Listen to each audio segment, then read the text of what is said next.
We are starting soon.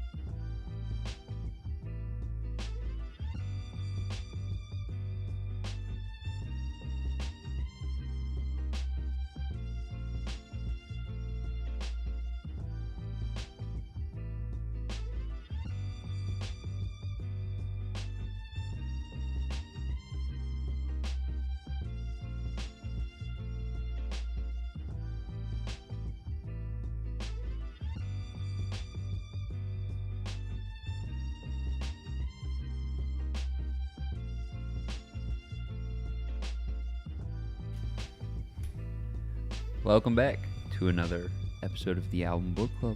This week we're checking out Chasing Danger by Captain Blackbeard, as suggested by our, at this point, vaguely anonymous viewer. Thank you very much. Captain Blackbeard is a band that formed in 2009 out of Sweden.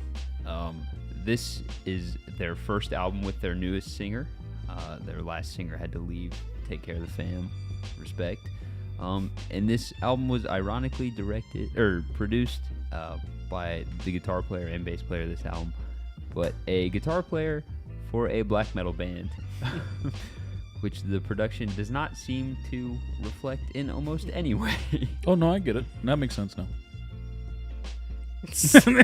Yeah, there's a little bit. But I think we're ready to hop right into our top three. Yeah. Carson didn't make it this week. Yeah, I forgot about that. You go.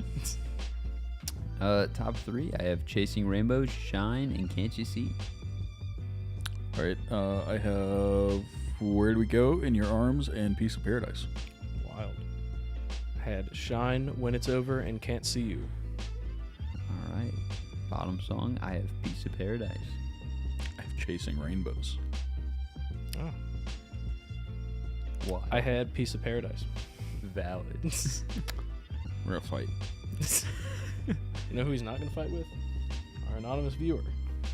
Yeah, you guys are in like mind. All right, I think we're ready to hop right into track one, Dreams. Give this a 6.5. I give this one a 7. I also gave this one a 7. Who wants it?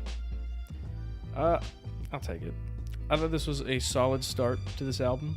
I do appreciate what they do, especially here in like the first half of this album, where it introduced like different sounds that I haven't really heard in this genre as much.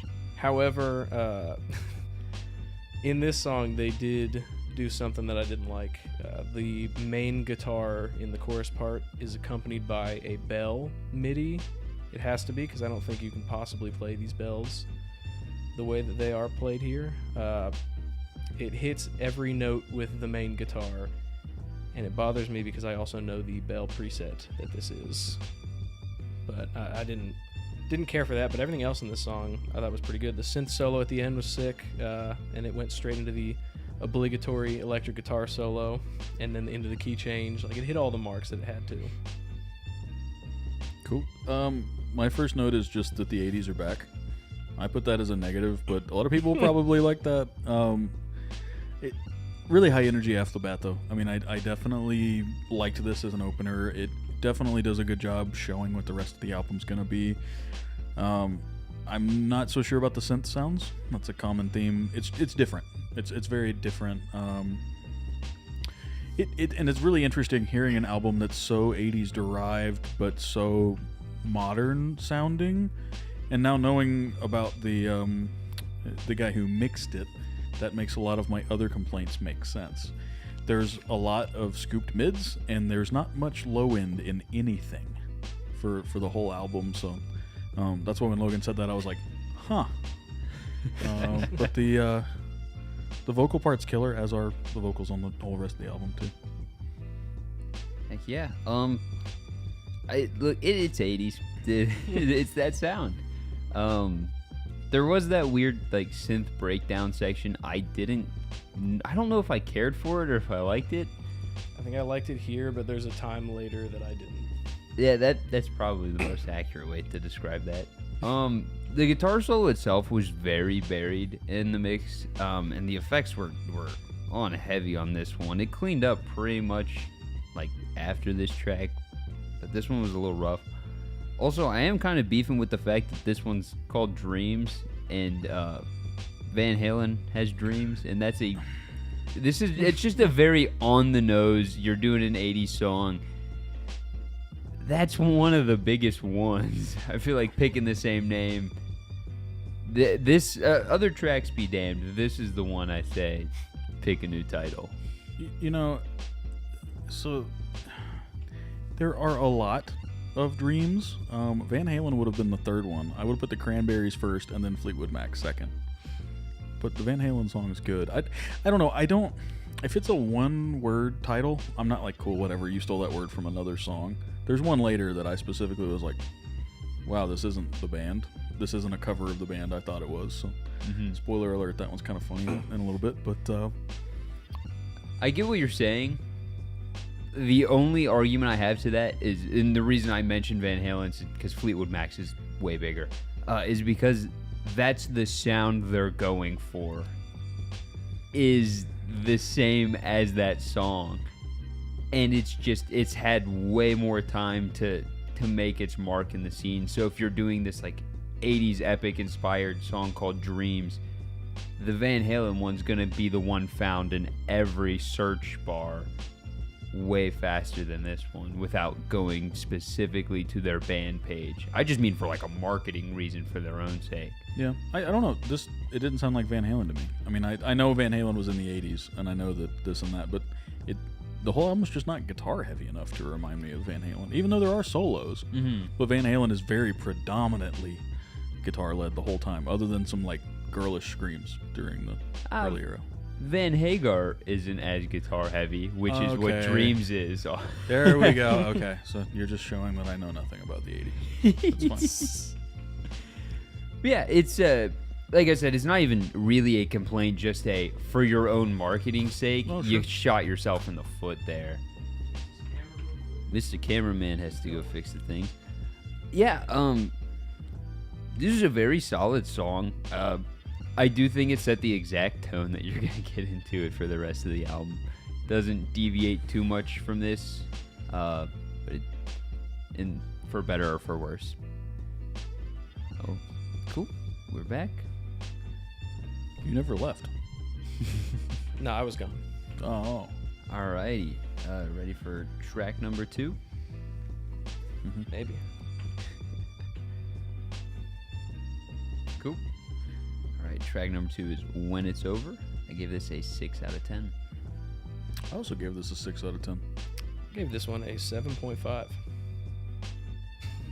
Yeah, I preferred the intro on this track over the last one. The melody itself felt very, very familiar, but I don't think it was anything specific. I think it was just a common melody. The energy pulled way back in this one, except the guitars came out more. And there's a saxophone. Why? I feel that way about saxophone every time I see and or hear it. No, not really. This song for me, you covered most of it. There's a key change at the end that works, but at some point in the middle, there's this part where like it just stops, and then a piano part plays for like 16 bars, and then it just goes back to immediately what it was before. And The Marianas Trench break. I don't understand why that exists, because it doesn't work. It's the wrong key. Yes, it's the same tempo, but I think this is the one where actually I think all of the times they do this, it's the wrong key. It's just like a random thing that just occurs, and it just occurs all of a sudden, and then it disappears. And literally when it happened on this track, I was like, did I just hear that? Like I had to go back and make sure that just happened, and I wasn't losing my mind. It was just so random. So Maybe it's a new type of jazz we're just not familiar with its game. I mean, maybe I don't know. I don't know. I appreciated the saxophone a little bit. Because, I mean, I feel like we've done albums like this before, and a lot of the times it's the same song 12 times. In this one, at least, like, the first song had the bells and there's something else there. I'm not scrolling back up. It had enough to set it apart. This one has the saxophone to set it apart. They're doing different things with this song, and I appreciate that. Other than that, like, it doesn't. There was the Mariana's Trench break. That's what I wrote it down as. But it came back into a pretty decent solo. I thought this song was fun. I was having fun with this album till about track 6, and then I had to take a break and come back, and I wasn't feeling it as much. But I was here for it for about 6 songs. Yeah, I think fun is the name of the game with the album. There's not a single like bad song on the album. They're all fun enough. Yeah. You're gonna get enjoyment out of all of them. The only problem I'm gonna talk about this now. Get my old man rant over with. This whole song, or not whole song, this whole album is recorded. It feels like with all digital amps, or the way their production was done was to take out as much of that like old tube sound, which is cool, and that's the modern way of playing, and that's the modern way of recording. I'm an old man. I like just like a little bit of noise from the amp, a little bit of hum. It just adds this kind of charm to your music. It makes you feel happy, at least me. It's too clean a lot of the time. It's really weird because when I was listening to this, I was like, I wonder if these sounds are AI generated or all just made in the box. Like, they're so clean that it's weird at certain points. And, you know, whatever. It's a stylistic choice. It's just, I don't know. I kind of agree with you. There wasn't much life in a lot of the parts. Yeah, and it's just the way of recording nowadays. We've all talked about it. Oh, yeah. In various points, our hatred of just all digital amps. And I get it if that's what you're chasing. That's never a sound I'll like. And They're chasing danger. I think that's one of those. Get out. That's one of those things that, like, in modern metal is getting a little weird too. That's just a very modern metal thing. It's just to have very. Steril's not the right word. Just very, very clean, very, very crisp. And it's because there's usually so much stuff going on in the mix that you don't miss it, or who knows, they're down tuned to, you know, triple minus A flat, whatever. But, you know, it's like, in this particular case, it just, you kind of missed it because in the original 80s recordings, they didn't have the technology to do it that way. Yeah, I think that's really all it comes down to is they're chasing a sound that has had years to be made. Well, on the other side, I would rather them have not put it back in. At least they didn't just put random vinyl crackle over the whole album or something to make you think that it was retro. You know, it's funny. We complain about one thing, but in this case, the thing that we're complaining about is considerably better than the alternative, I think. Oh, yeah. I would much rather it be all clean than fake old. For sure. Alright, you guys ready to move on to track 3? Chasing Rainbows. I give this one a 9 out of 10. Wow, I give this one a 5. Wow. This one a 6.5. Dang, I am not winning this fight. This is their sound.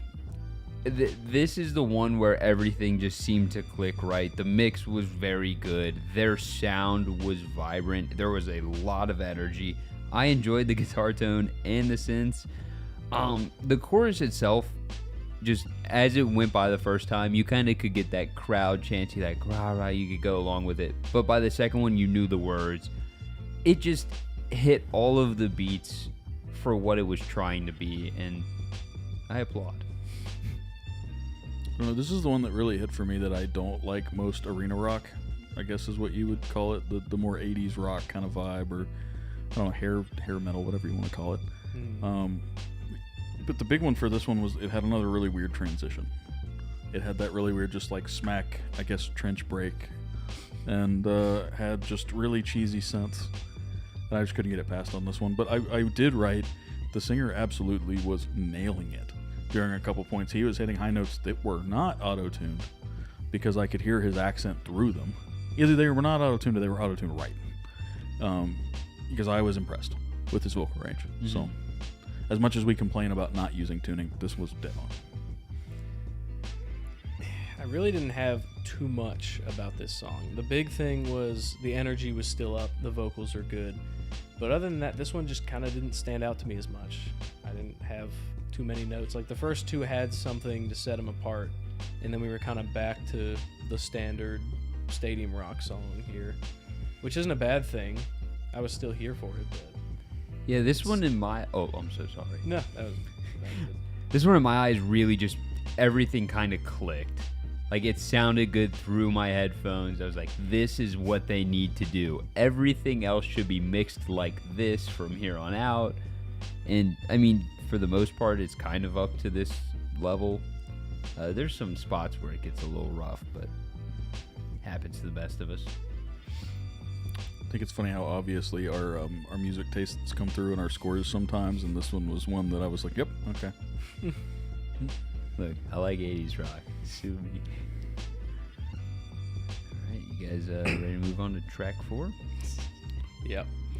This is Shine. I give it an 8 out of 10. I give this one a 6.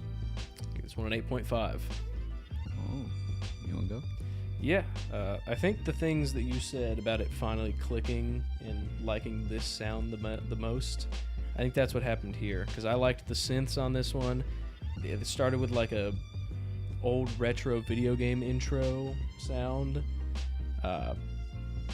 Opening was a little standard, but I think vocally this one might be, I know the scores here. This one is my favorite vocally.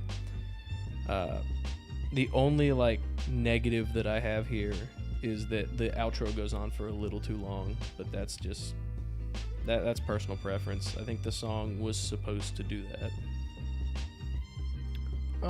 I can complain. It's the transitions. It's the weird transitions into weird sections. This is the one that I was literally like, just cut that part out.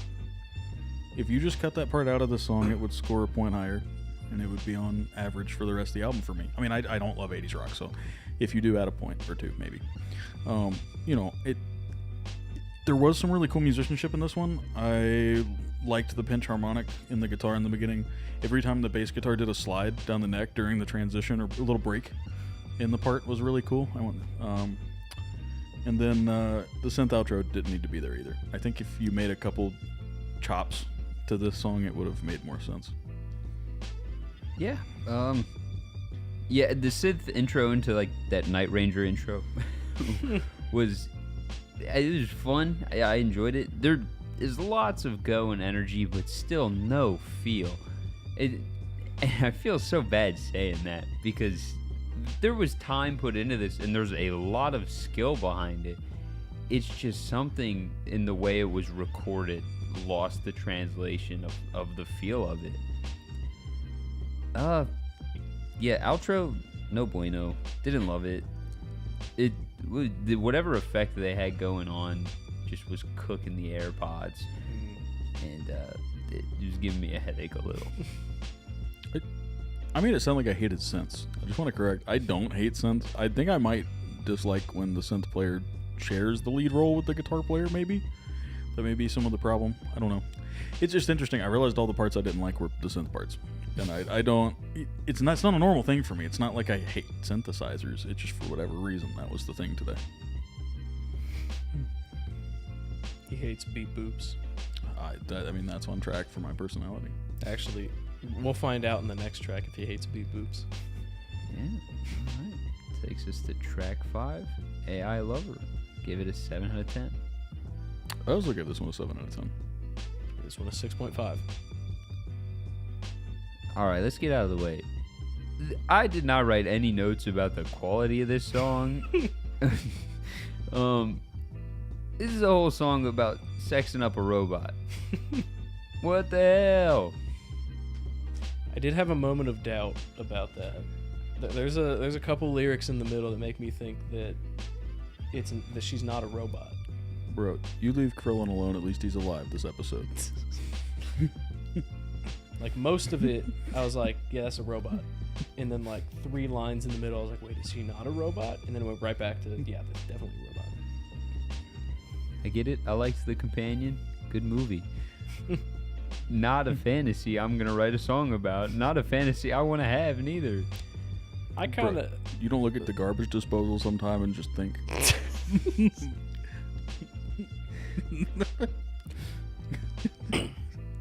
No. I'm afraid I can't say I have.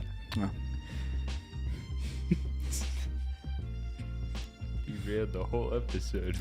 So when I was reading the lyrics to this, it kind of took me back to, I think it was the Night Ranger review, where we said that all the songs are about drugs and women, and it kind of it clicked. I was like, this is kind of almost a parody on that.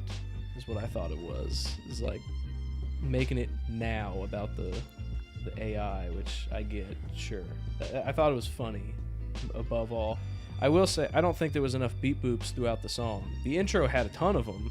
It was all beat boops, but there wasn't enough for this being the robot song.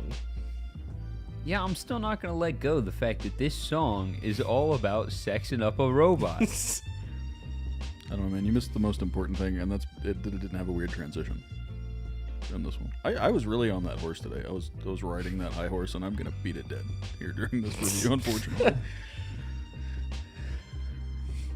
Can't even say my joke. I don't want that on camera. All right. It's 2 weeks in a row, I think. No, there's a gap week. Oh, okay. Willwood. Still. All right. That takes us on to track 6. Can't You See? Not by the Marshall Tucker Band. Aw. I gave it a 7 out of 10. I gave this one a 6. I give it a 7.5. Funny how this song isn't in 12/8. Logan ruined my joke. I hinted at it earlier, and he literally ruined my joke. So I've been trying to come up with other songs that are other titles. So track 2, When It's Over, that's Better by Sugar Ray. Yep. And then Shine is the Yeah song by Collective Soul. Mm-hmm. So yeah, there's a lot of borrowed song titles here, but Yeah, the next one is Sabrina Carpenter. yeah. I'm pretty sure there's a Chasing Rainbows song too, but I might always be thinking of that Adele song, Chasing Pavements. So There is a Chasing Rainbow song, but from what I could find, it was like an Irish-esque folk song, oh, neat. which looks like it's popular in not the U.S., but is a popular song. So we both went down this rabbit hole during this review. Interesting. yeah.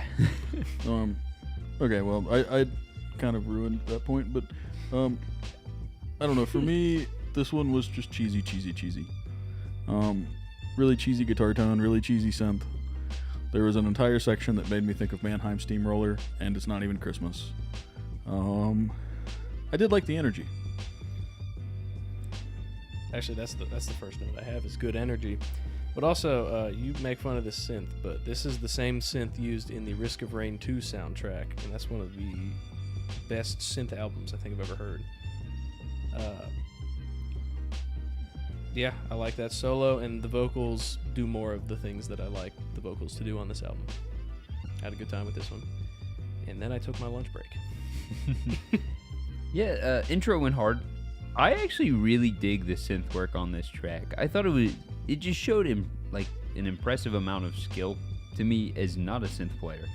The drive kind of went away though halfway through the song. I don't know what happened. I don't know if they pulled the tempo back or if they just pulled a guitar track, but it just lost everything it had. The outro was solid though.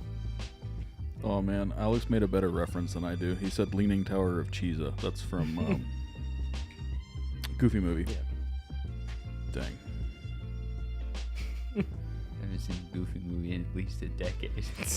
Bro, you need to watch that right now. Because, dude, when they're in the Possum Kingdom, it's one of the best movies. All right, we'll see you guys next week. We have work to do. It's time to get goofy. Let's take a quick aside. Because why not?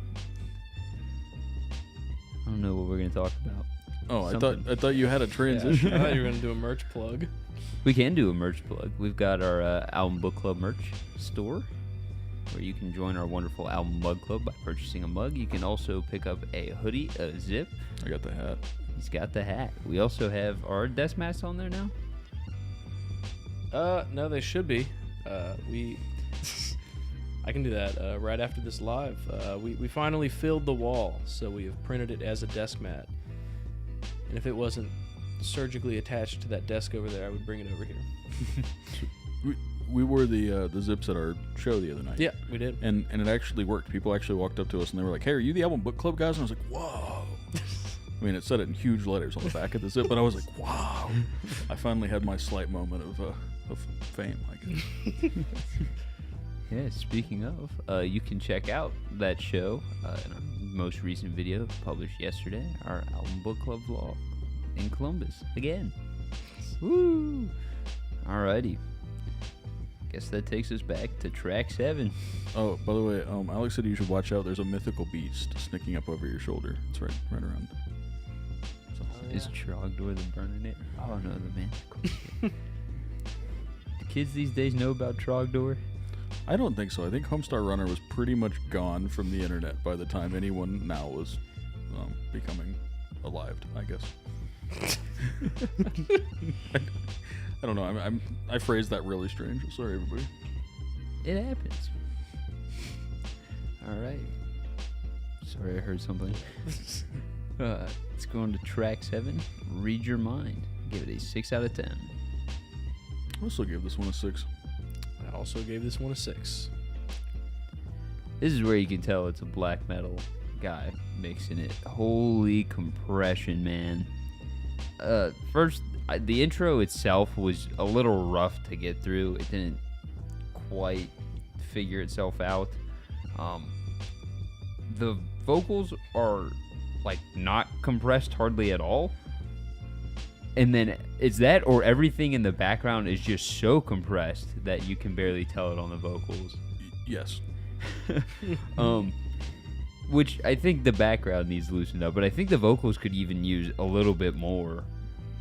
They could also use like any effect, reverb, chorus, delay, something.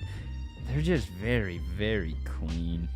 Also, the solo is comprised of like different pieces of other like 80s rock guitar solos. There's a few different just like licks I know and can pull from other songs, which it's cool they made them work that way, but it is just a little funny.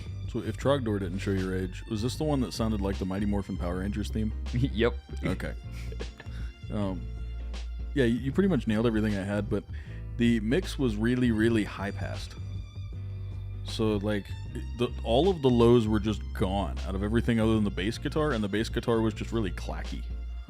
I mean, it was just really, like, it almost sounded like a lo-fi album with how much low-pass filtering there was, and everything was super crunchy. And I was like, what is this? What is going on? And then you said it was produced by, a black metal guy, and I was like, oh, okay. So that made it make total sense as to what happened here. This also just had a really terrible transition. And by this point, I literally just wrote transition, figure it out. So I was really frustrated. Yeah, this one, I mean, it still has the energy up. For me, it didn't really do much else. The synth was okay, I guess, but I got beef with the keyboard that mirrors the main guitar. I don't like that sound at all, and it was there for like the whole song. I think this is the one that the anonymous viewer brought up a couple reviews ago that I wasn't gonna like. I think this is where it is. Yeah, that tracks. It's only on this song though. I don't know why it's only on the one. This one did have the most mix problems overall. Mm-hmm. And it may just be that this was the one that was the most metal, I guess, mixed. No, that's definitely later. There's one that's, where is it? I wrote it somewhere. Track 10. Yeah. I literally wrote metal as hell. Yep. I wrote it was not mixed nearly metal enough. That it Oh, the was mix- not metal. No, yeah, not the mix. That's what I'm saying. This was the one that was mixed fairly like black metal. You have to be specific. Yeah. But the last one, well, we'll talk about it when we get to it. Yeah. All right, we ready to move on to the fight song? Piece of Paradise? I give this one a 5 out of 10. I give this one a 7. Give it a 6. I can complain first if you'd like. This song has 7 seconds of silence at the beginning and 10 seconds of silence at the end. And I really don't understand why you couldn't figure out the transitions in the rest of the album and then gave me 17 seconds of silence here. That made me really angry. The chords don't make a lot of sense sometimes, but this one reminded me of Phil Collins, and I like Phil Collins. It didn't remind me of things I didn't like. So there's the answer. I didn't love the synth in the intro, but I do think we were due for a song to slow down a little bit. Probably could have gone 1 or 2 up or 1 or 2 down if you're gonna commit to like that ending, which they didn't anyway. So this is probably a fine spot for it. But I mean, yeah, I didn't have much at all. Placement is that it's pretty good. Could have probably been 1 or 2 up, but solid, I guess. Alrighty. Vocal cadence is from Love Bites by Def Leppard. There's a synth part from like Angel of the Morning, but none of them are on purpose. It's so very clearly not on purpose, but so very much the same thing that it aggravated me. Because it's one of those things is like, I'm sure had you not thought of it, you would have never heard it. But once you hear it, it's stuck in your head. It ruined it for me. It's also a ballad with almost nothing going on. It's the emptiest ballad in the world, but it's not framed up that way when you start it. There's a lot of like presence in the start, and it just gets pulled back more and more and more. Sorry, you just made me think about all the 80s ballads I like are not about being in love. They're all about going home to your mom. Or like just going home in general, or just like figuring out your life. All the 80s ballads I like are not like love songs. They're like, oh, I need to figure my life out. Which is a really weird thing to figure out, that they all connect in that way. Oh, thought you'd enjoy a little tidbit. That maybe there's something about just the womanizing and drag racing and all that stuff that makes you like not believe they have any remorse after a breakup. It just makes it seem like inauthentic. Oh, 100%. Not a single one of those guys was heartbroken. And you think Every Rose Has Its Thorn was about one person? No, dude, I do like Poison. I think you just named the one 80s band I kind of like. It's really weird. Poison goes hard. I think it's harder to find one I dislike than it is for me to find one I do like. I don't know. There's so many other things I like from the 80s that I can't enjoy 80s rock. I think I enjoy 70s rock too much to enjoy 80s rock and enjoy like new wave and that kind of thing. I don't know. Or like The Cure. Like you can't enjoy The Cure and Van Halen. I don't know who you are. That is true. I am not a The Cure fan. Yeah, but I am a Van Halen fan. Yeah. I don't know. Someone's gonna like absolutely roast me for that eventually. Hopefully. Hopefully. Get him comments. I thought you were gonna say me. No, it's just Carson's ghost. He's the only thing haunting me over here today. And Claude. Claude Oh, is yeah. more in frame than he has been this season. Oh yeah. At some point, well, no, we've had Claude Cam. People know. Oh, people know. He's canon. We'll get it back eventually. The good old days. Claude Cam. All right. So that takes us to track 9. Where do we go? Give this one a 6 out of 10. I give this one an 8. This one's 6.5, and I can get this out of the way. The energy went right back up though, so cool. So this was good energy. This was the best sounding guitar solo as far as tone goes. And this also had the choir part that I was waiting for the entire album, the cheesy choir section. So, I don't know, I loved it. All right. Pro sides, very Van Halen. That was definitely the inspiration for this one. The guitar work and synth work were not as up to par as Van Halen, so I had a bad precedent going in. They especially were not very good in this little, like, I guess it's one of those transitions you're talking about. It's one of their refrains. It just was rough. The solo did make me have faith in the guitar player again, though. There is, like, way too much going on in the effects department on this one, though, ironically enough. I complained a few songs back about there being enough. Take half of it from this, give it to the last track. Sorry, I figured out how to explain what I don't like about the transitions. It's almost like if you're building a puzzle and you find the piece that's kind of the right shape and you smash it in, rather than using the piece that actually fits there. It's like the chords always went off, or like the reverb trails aren't right or something, and you kind of like, you squint and you still see the picture even though the piece is in the wrong spot, but it's like, it's just kind of jarring, and you can definitely tell there's edges there. Mm-hmm.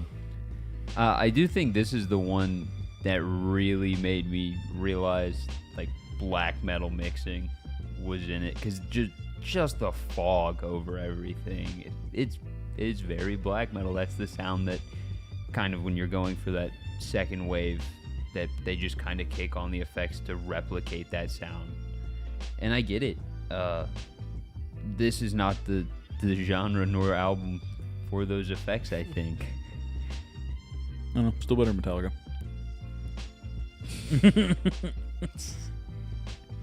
That's fair. Alrighty, that takes us to track 10, In Your Arms. Give this a 6.75. It's oddly specific. I gave it a 7.5.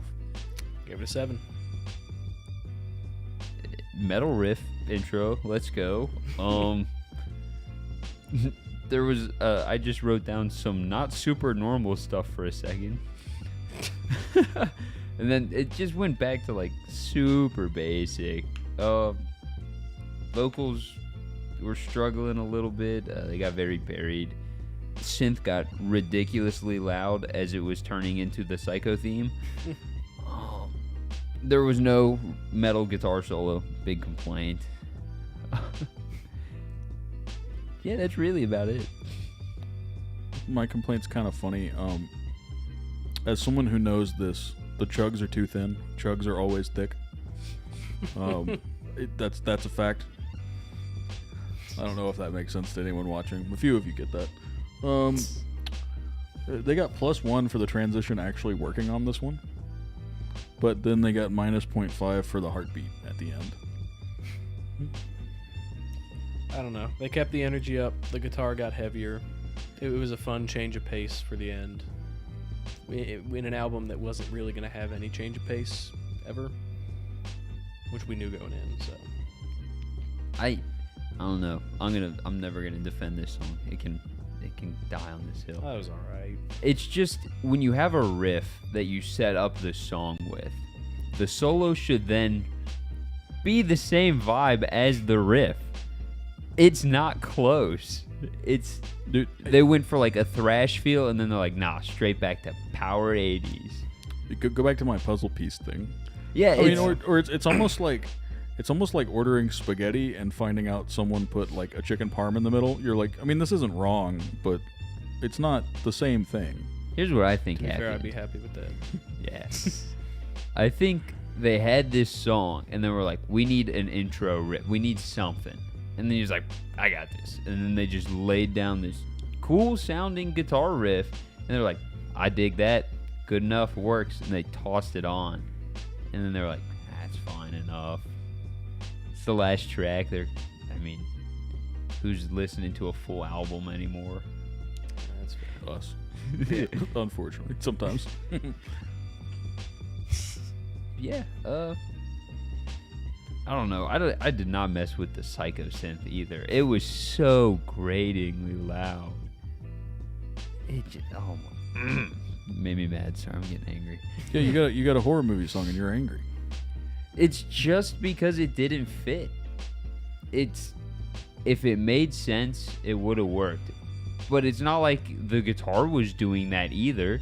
Nothing was doing the like staggered single like half beats. Because it's a weird sound that doesn't fit many things other than Psycho. I don't know. We can talk about it in a second, but I actually thought the last 3 tracks were like a good EP, and I couldn't tell the difference in all of the rest of the tracks on the album, so it was interesting. That's fair. You guys ready to go to pacing? Yep. I gave the pacing a 10. I gave it a 7. I give it an 8. Since I was just talking about it, to me, this album was like Star Wars episodes 1 through 3. All of the plot happened at the end, and so like the whole last third of the album is the whole good part. I mean, the first track's okay. I mean, it's literally just like the Star Wars trilogy. You know, it starts out like this, and then it kind of gets boring, and then you're like, whoa, there's all the plot, and that's exactly what happened here. I had the opposite experience. A complete backwards First 3 or 4 was everything, and then it went back to being this genre. I don't think a single thing they did other than my personal biases was wrong. Like, as far as I'm concerned, it's 10 tracks, 40 minutes. They're all within the similar genre of themselves and stay within their own lane. The songs are catchy. There's energy, there's vibe. The feel's a little gone, but that is mixing, mastering problem more than likely. So it's just, I mean, yeah, I didn't like the last track. I think that there were things that just made me so mad about it. But it was in the pace of everything else. It stayed there. It did the proper ballad in the right spot. It slowed down when it needed to around the 4th, 5th track, and then came back up. I don't think I could have asked for a better paced album. So it's funny, I gave it a 7 and I said what I said, but I actually think this is best case scenario for like a non-concept rock album or a non-prog rock album. Like, I mean, it's literally like the whole beginning of it for me was just, oh, it's all the same. And then it changed, and then when it changed, it just built way back up. And because I remember the build up, this album was better overall, I think, for me. You know, I think if they had changed tracks around, I think I might have scored it even lower. So. I think moving tracks around, I already said my thoughts on that. There's one that could probably go up 1 or 2, but I think placement-wise, they nailed it. Yeah, I don't really think you can move anything on this one particularly. And if you do, for what? Yeah. You know, I didn't think about it until just now, but if this band is someone that they've been playing for a long time and it's a very formulated thing, this may just fit their album formula and just lay in. And they may have figured that out a while ago. They were formed in 2009, so that's a lot of years ago. 16. I mean, but that's not that long for, 2009 is a young 80s band. That is true. Yeah. All right. You guys ready to go on the album art? Sure. I gave this one a 5. I give this one a 7. Give it a 6.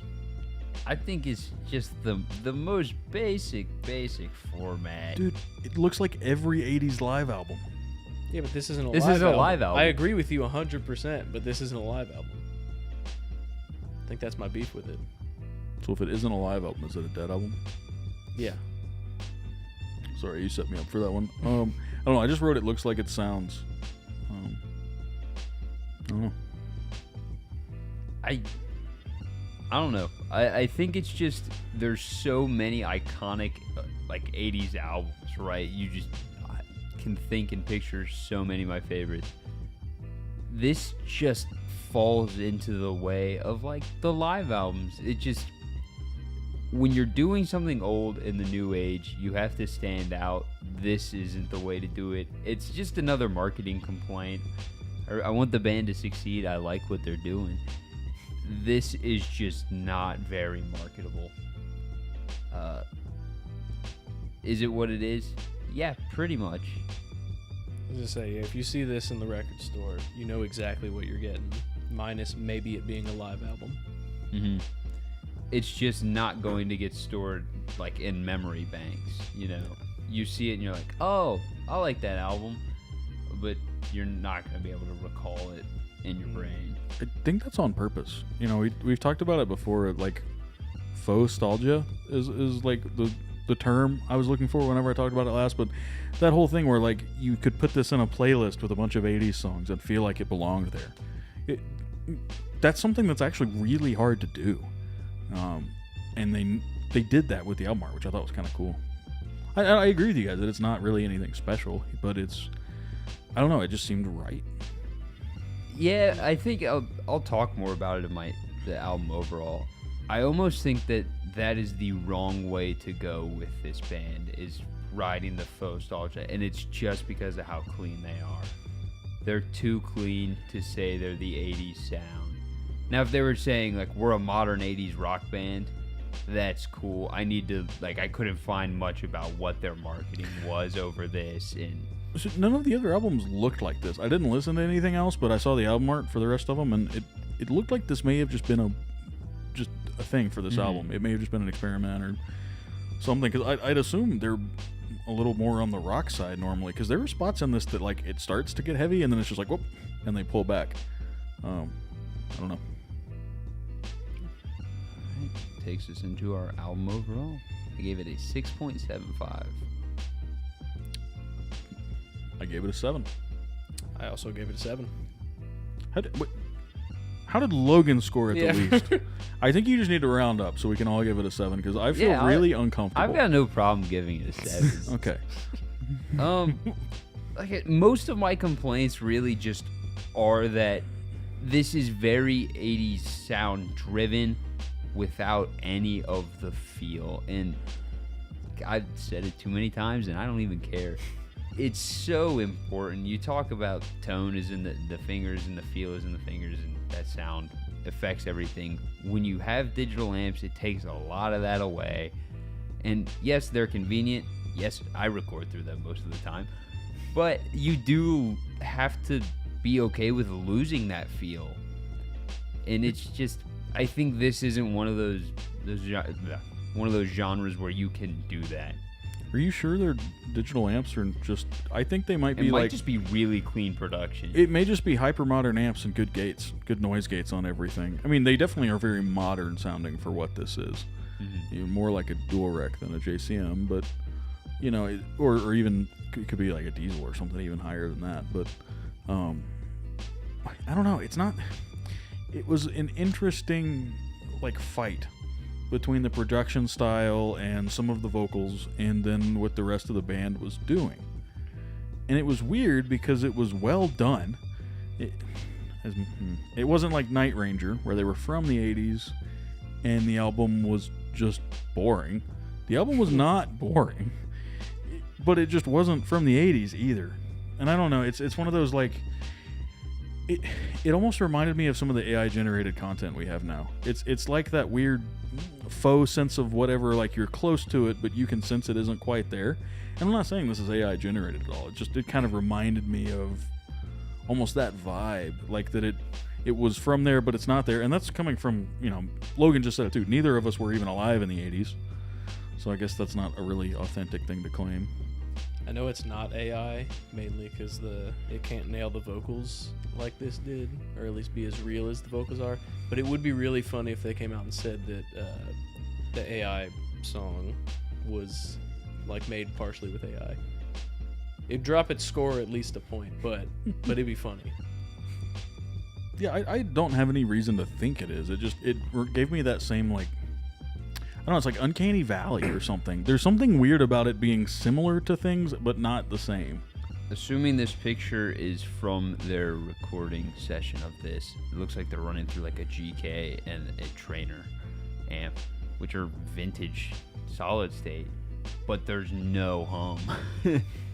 It's just noise gates. Mm-hmm. I mean, a lot of the stuff that, you know, we're talking about, like a lot of the darker metal genres, things have to be really noise gated, because even a solid state amp with the amount of gain they put into them will squeal. Oh yeah, it's just nasty. Stuff. It'll just be disgusting. So if someone's used to that production style and they're recording the guitars, they're just going to clamp everything off in between all the notes, and that actually will take away a lot of the, what you're saying is feel, a lot of the dynamics, a lot of the touch, because once you gate someone, you've pulled off all the bottom of the dynamic range, and then you compress it, you pull off the top of the dynamic range, and then you just raise it up, and then EQ it to make it even louder in the mix. And honestly, it may just be the style of mixing fighting with the style of album.